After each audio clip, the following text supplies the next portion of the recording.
ভোলার চরপেশন উপজেলার দক্ষিণাইশা থানার মুজিবনগর ইউনিয়নে 1300 শিকদারের চর এলাকায় 1300 শাহজাহান শিকদার নামক এক শাহজাহান সর্দারের 1329 একর জমি যুবলীগের নাম ভাঙিয়ে মুষ্টিমেয় কতিপয় ব্যক্তি 1329 একর জমি দীর্ঘদিন যাবৎ জবরদখল করে ভূমিদস্যু হিসেবে জবরদখল করে ভোগ দখল করে আসছে। ধান সহ বিভিন্ন সময়ে এরা বিভিন্ন ধরনের অপকর্ম করে।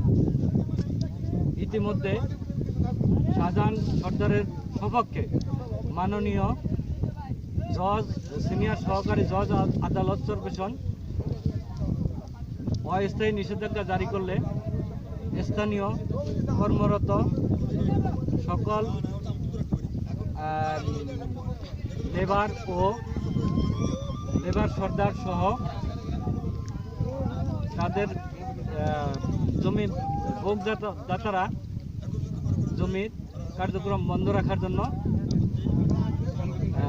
বলেন